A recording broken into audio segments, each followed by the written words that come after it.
ભરૂચના હાસોટા તીર્થ ક્ષેત્ર હનુમાન ટેકરી ખાતે નર્મદા પરિક્રમા વાસીઓ માટે 36 લાખના ખર્ચે નિર્માણ પામનાર હોલનું રાજ્યના જળ સંપત્તિ મંત્રીના હસ્તે ખાતમુહૂર્ત કરવામાં આવ્યું હતું। ભરૂચના હાસોટ વિસ્તારમાં આવેલા તીર્થ ક્ષેત્ર હનુમાન ટેકરી ખાતે નર્મદા પરિક્રમા વાસીઓ માટે સુવિધાસભર હોલનું નિર્માણ શરૂ થયું છે। ભરૂચ જિલ્લા પંચાયત તરફથી ફાળવાયેલી ₹36 લાખની ગ્રાન્ટ દ્વારા આ હોલ બનાવવામાં આવશે। હોલના ખાતમુહૂર્તનો કાર્યક્રમ રાજ્યના જળ સંપત્તિ મંત્રી ઈશ્વરસિંહ પટેલની ઉપસ્થિતિમાં યોજાયો હતો।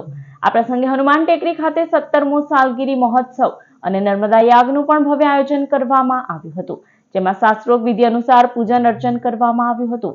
યાગ દરમિયાન 2100 કુંવારિકાઓનું પૂજન કરવામાં આવ્યું હતું। ખાતમુહૂર્તના કાર્યક્રમમાં ભરૂચ જિલ્લા પંચાયત પ્રમુખ મહેન્દ્ર વાસદિયા, હાસોટ તાલુકા પંચાયતના પ્રમુખ સંગીતા સોલંકી, કારોબારી અધ્યક્ષ જયેશ પટેલ, પંડવાઈ શુગરના વાઇસ ચેરમેન અનિલ પટેલ, રામદાસજી ત્યાગીજી મહારાજ સહિત સંતો મહંતો અને આગેવાનો ઉપસ્થિત રહ્યા હતા। સ્થાનિક તીર્થ ક્ષેત્ર ઉપર બનનારો આ નવો હોલ નર્મદા પરિક્રમા વાસીઓ માટે આરામ અને ધાર્મિક પ્રવૃત્તિઓ માટે મહત્વપૂર્ણ સુવિધા ઊભી કરશે તેવી આશા વ્યક્ત થઈ રહી છે।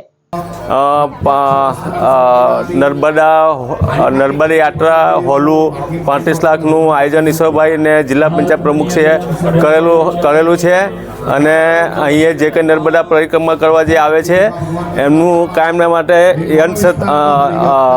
અન્ન ક્ષેત્રનું આયોજન કાયમના માટે 24 કલાક ચાલે છે અને ચાનું પણ આયોજન છે।